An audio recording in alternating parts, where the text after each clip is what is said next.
In this episode, Tom and Matt take a deep dive into the ABB FCPA enforcement action.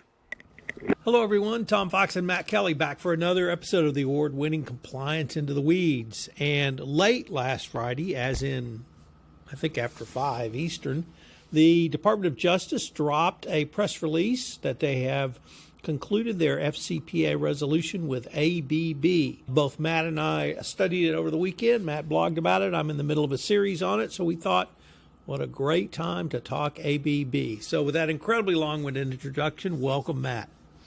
Hello, Tom. Good to be here.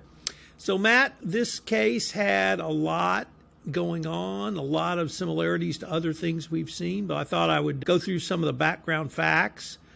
The case itself is notable because this makes ABB a 3-time recidivist. I'm going to leave that discussion to you, but facts, or the relevant time frame rather, was 2014 to 2017 after their first 2 FCPA violations, and they wanted to do some business in South Africa, which was notoriously corrupt in this time frame, but ABB matched them corruption step for corruption step. This involved the electrical company Eskom with a construction project, and ABB wanted to be a part of the group that bid to take it away from a previously awarded contract. They did so by putting together a capture team, as it was called by ABB, and led by, quote, sales shark, end quote. And if there's ever terminology you should not use and engage in FCPA violation, those 2 are probably it. But the way they did so was to find the appropriate Eskom employee who could direct the contract ABB. They identified that person. They were able to persuade that person to give them confidential Eskom bidding information so they knew what to bid, for which the employee wanted a, quote, prepayment, end quote, so that they were going to actually have to pay before the bid was made. They engaged a corrupt third party to do so who could not make it through ABB bidding process for suppliers. Nevertheless, that was waived by the corporate office in Switzerland, not by the local team in South Africa, who didn't really seem to be aware that actually corruption was going on. However, the subcontractor they hired was so corrupt, that subcontractor kept the money that was going to be paid to Eskom. So they had to bring in a second corrupt subcontractor to make the payments. And here it got even more interesting because, once again, the subcontractor couldn't meet local supply chain requirements. So they brought in a supply chain expert from the United States to help massage this process. This supply chain expert did, and he did so by hiring 2 competent subcontractors to work under corrupt subcontractor 2. But then, after going through all this work to figure out a way to get him through the ABB process, they were already on site doing work, so he went ahead and approved them anyway, and he went back to America. So much for the ABB supply chain internal control. That led to millions of dollars of payments on a regular basis to Eskom, and the contract was awarded to ABB. I'm going to take it up to there because then ABB somehow finds out about this, whether by hook, crook, or nook, or through internal reporting, and they decide they're going to contact the Department of Justice. You want to pick it up from there? Yeah, so, Tom, that was a great cap of all of the details of the bribery. And honestly, folks, we have heard this many times before in variations. Third parties involved, due diligence processes short-circuited. And here we are. So corporate management at some point in the late 2010s decides that they want to disclose this to the Justice Department. Isn't that great? But in one of the weirder voluntary self-disclosure efforts I have ever heard of, apparently ABB called or contacted the Justice Department, said, we would like a meeting. And they just made their meeting request. Did not tell the Justice Department what the meeting would be about, but the Justice Department just said, okay, sure, we'll take a meeting. And then in between the meeting request to disclose this corruption and the actual meeting, which happens sometime in the future, media reports came out about this corruption. And because of that weirdness, ABB lost the voluntary self-disclosure credit. that they might have been eligible for. And then we can talk a bit more about all of the other unflattering circumstances here. Long story short, at the end of it, they had to pay a total of, I think it was 460-ish million in penalties, civil and criminal, to the Justice Department, Securities and Exchange Commission, regulators in South Africa, regulators in Switzerland. Apparently, there is another end of this settlement about to come down in Germany because some of those involved were German nationals. But big honking mess of money that ABB had to pay. 3-year deferred prosecution agreement. They did not have to plead guilty, although some ABB subsidiaries did plead guilty to corruption charges. But, Tom, I think the big news here is that ABB is a 3-time FCPA offender and did not get a corporate monitor, did not have their chief compliance officer in CCO certifying the compliance program. Those stipulations, which we have talked about all year here in FCPA land, which the Justice Department has talked about all the time, they were not part of this settlement for conduct that, at the least, does not look flattering. As you described, the actual machinations of this scheme did not look good. We have this third FCPA offense. We've never had one of those before, but ABB had to settle first in 2004 and then second in 2010, did not get the self-disclosure conduct credit, and yet here we are still with no monitor and no certification requirement for the compliance officer. So it's a weird settlement at first glance, and that's why I think it is quite intriguing for compliance officers to take a look at. I absolutely agree, Matt. And indeed, this week on my blog post series, I am posing 3 questions with each different part of the settlement I'm studying with. Number 1, how did ABB obtain such a superior resolution? Number 2, how did a 3-time FCPA violator avoid a monitor? And 3, why is there no requirement for CCO certification? Matt, I guess we should have known something was up when last week there was a speech by yet another DOJ official who indicated that, and not indicated, said outright that CCO certification was not mandatory, that it would be delivered on appropriate cases. You and I both scratched our head a little bit about that because I had heard Kenneth Polite say that it was mandatory going forward, and I think you may have heard the same things from other speeches as well. So was that a clue that something was about to change? I think it was. So we have known for, I don't know, at least a week or two that the ABB settlement was coming soon, but nobody knew the exact terms of it. And then last week at the big FCPA conference happening in Washington, where the who's who of FCPA people, except Tom, for me at least, I don't know if you were there. So they were all gathering, and they heard from Nicole Argentieri, who is the acting principal deputy assistant attorney general. But she gave a speech that generally just rehashed everything we have heard all year long about FCPA enforcement policies. And then she threw in this extra coloring or shading about compliance officer certifications, where she said, and I'll just quote it here, "We will consider requiring certifications, blah, blah, blah. And then if the requirement is imposed," and there's a lot of ifs, there's a lot of considerings, there's a lot of maybes and what have yous and whatnots, and that just struck me as a very different tone than what we had been led to believe by other Justice Department officials, that this would be mandatory. And so in hindsight, the very next day, ABB has its settlement where this looks terrible. We've been talking about recidivist offenders and CCO certifications all year long, and none of it is here. None of the worst possible sanctions are included. So I do think that maybe was a clue. And I have some thoughts about why ABB probably got the more favorable resolution than it did. And to be honest, $400 million in fines and a 3-year prosecution deal and quarterly meetings in person with the Justice Department for all of those 3 years in the DPA and annual reports to the SEC. This is not a fun deal by any chance or by any stretch, but it could have been a lot worse. One would think it should have been a lot worse, and yet it was not a lot worse. And so, that we have to puzzle out, what did ABB do? Apparently so impressed the Justice Department that they said, we are still, even now, not going to stick you with a monitor, and your CCO won't have to certify the program. Spot on, Matt. I haven't gotten to that blog post yet, but I'm going to entitle it A Win for Compliance, because it struck me, even with the limited amount of information we received in the settlement documents, that ABB had really gone above and beyond, not simply in cooperating during the pendency of the investigation on the enforcement action, but also in the remediation.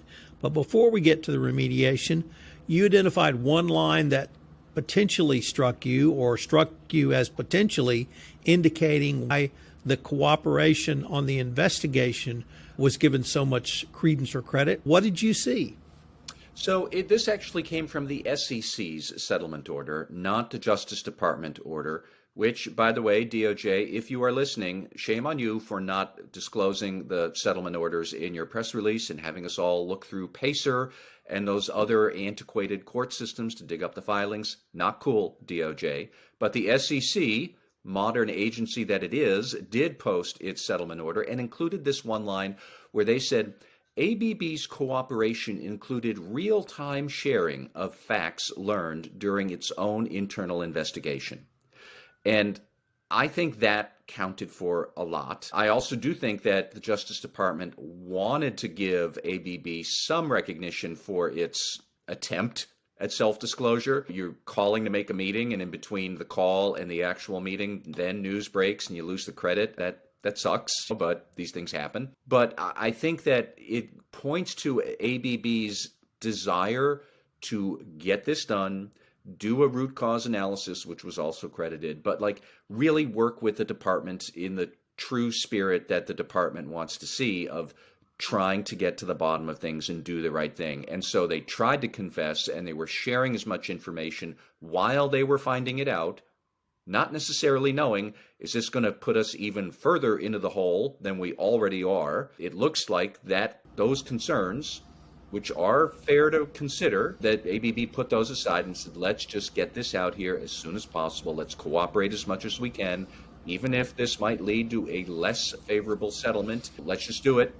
And I haven't seen that sort of cooperation praise come out from the SEC orders, and I read a lot of them. So I think that kind of points to what ABB was doing right, that the department and the SEC said, yes, that's what we want to reward and see more of. That was one component, but there was a second component, and that's the remediation. And here, I must confess, I wish we had more information from the department. They lauded the program currently ongoing, being constructed, created and implemented by ABB. And they lauded the, as you pointed out, the reporting that ABB will do going forward. Were you able to figure really out anything from the settlement resolution documents as to why the compliance program was deemed so extraordinary in the remediation phase? No, that's the short answer. They do have the Justice Department in its Schedule C, which lists the compliance reforms that a company is supposed to either have in place or be putting in place. If you look at the Schedule C that is relevant to this case here, it really it's thorough and comprehensive in what ABB must be able to do, but it's plain vanilla about that. They must have a good third-party oversight system. Yeah, no kidding, DOJ. Tell us something we don't know. But they don't tell us anything we don't know. The improvements that ABB is supposed to have in place are pretty much just a cut and paste job from the FCPA resource guide that the department has put out. Now, that's a very good guide, but it doesn't give us much specifics about what ABB has been doing here. So it leads me to think that maybe this is more about ABB's efforts and sincerity and desire to work well, rather than the complete and comprehensive flawless program that must be in place, which I don't necessarily know that it is finished with all of this yet. They do have a 3-year DPA, and they are going to have to make more improvements. They are going to have quarterly meetings with the DOJ and annual reports to the Justice Department, to the Securities and Exchange Commission, which does tell me that there's still some work that has to be done here. And while we're on the subject of praising remediation efforts, I have been doing some digging into those prior to FCPA offenses, including I dug up a legal memo, I think from Winston and Strawn from 2004, dusted that off from somebody's MySpace page or something. But basically, even back then in the first offense, the Justice Department was saying you did a really good job remediating. Really? Because they screwed it up again in 2010, and now they've messed it up again a third time. So I do sometimes wonder, what does the department mean when it's saying it's praising the remediation efforts? Because you've been praising them, and we're still here a third time around. So at some point in the future, if we have a four-time FCPA violation from them or some other company, are we still going to see this boilerplate of they did a good remediation job? I'm sure ABB's heart is in the right place, but the track record does not look good. And now we just have the department throwing around good remediation, good job. I'm not sure what this means. So one of the things that intrigued me, if we could go back to some of your earlier remarks, was around the desire to self-disclose, attempt to self-disclose, or putative self-disclosure. I'm not quite sure which. Yeah. Because under the Monaco memo discussion of monitors, the number one factor was self-disclosure. So now have we created some new category? Well, we really meant to self-disclose.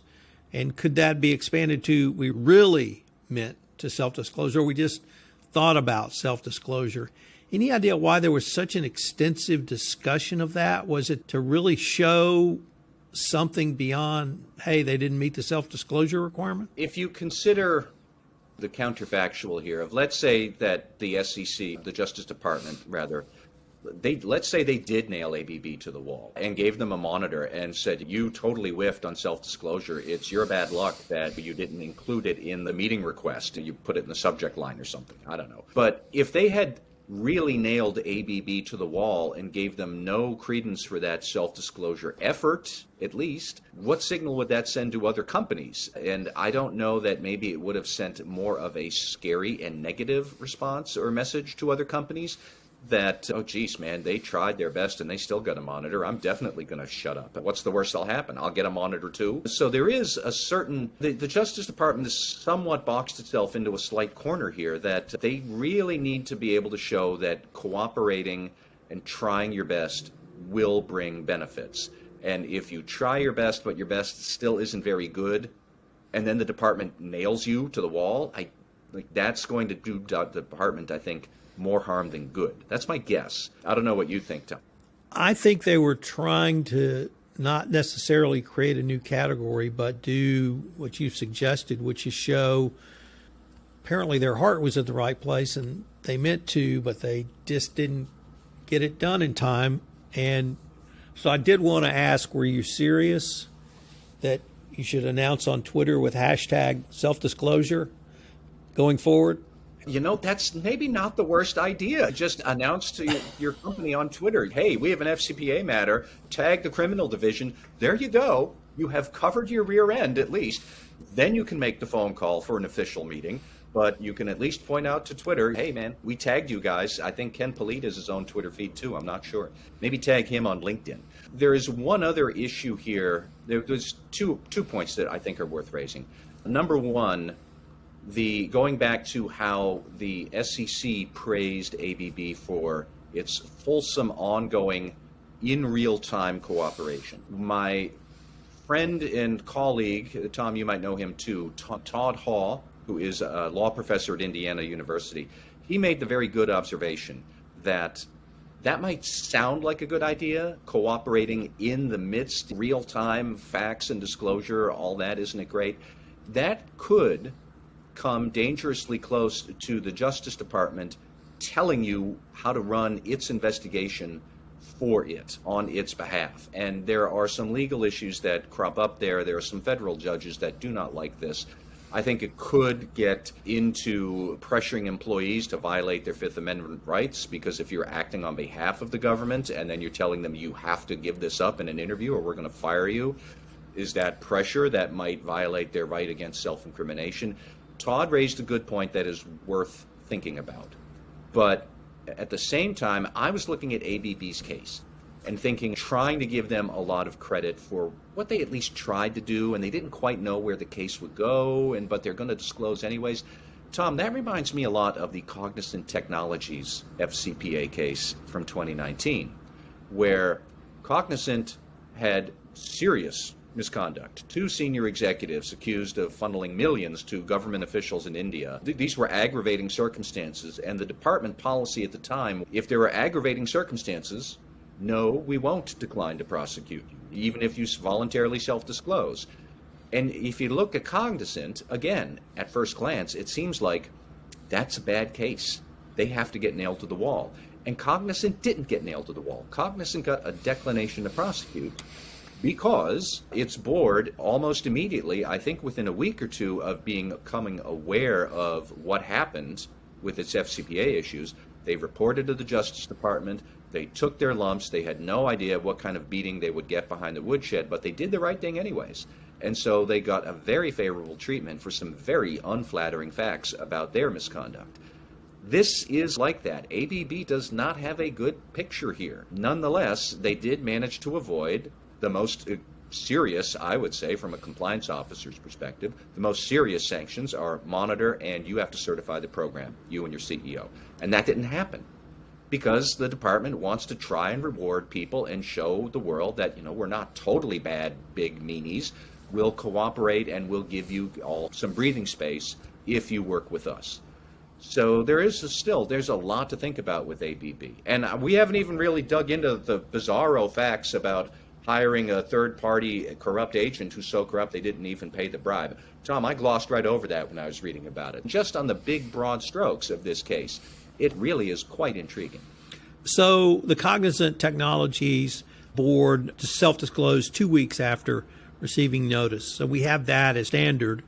It would appear ABB didn't meet that, for whatever reason. Nevertheless, there's one other point I wanted to raise with you, which was the clear call out for ABB performing a root cause analysis. And the reason I raise that is now one of the standard hallmarks of an effective compliance program as per the 2020 update or second edition of the FCPA resource guide, yet it merited, in my mind, almost some distinction as to something AB did really above and beyond, where I thought that was just standard fare. One wonders, again, the Justice Department, what actually about the root cause analysis was so impressive? I have no doubt that it was impressive, and I think root cause analyses are important. They also speak to, ultimately, the root cause is probably going to be some faulty technical control, maybe a faulty internal accounting policy or something, and bad culture, because somebody somewhere at your company is thinking, this is a good idea, we should do it. Ultimately, those root causes are going to lead you there, and then we're just trying to suss out exactly which people and which controls failed. But it is intriguing to see that this clearly is important to the Justice Department. They want to see it done, and I guess maybe because that will help you avoid future FCPA violations, all evidence to the contrary with this 3-time offender, but nonetheless, here we are. I think this is a huge win for compliance. I guess my only reservation is I wish we had more information on what ABB did in terms of remediation, what that was so impressive. But I certainly agree with your concluding portion of your blog that the DOJ has made clear they will reward conduct they deem truly extraordinary. And maybe the second company that does it, it won't be extraordinary. It'll be more standard. Nevertheless, it's clear they were trying to communicate to us that extraordinary cooperation and remediation will be rewarded. I wish I could just point our compliance brethren to here's some of the steps we know you should take. I agree, Tom. Matt, I'm sure we'll be visiting this a little bit more. Thank you. This is Tom Fox again. Matt and I have both blogged about the ABB case, so you can check out our blogs, Matt at Radical Compliance, Tom at the Compliance Podcast Network. I know you'll enjoy this episode. Thanks so much for listening, and I hope you'll join us again next week.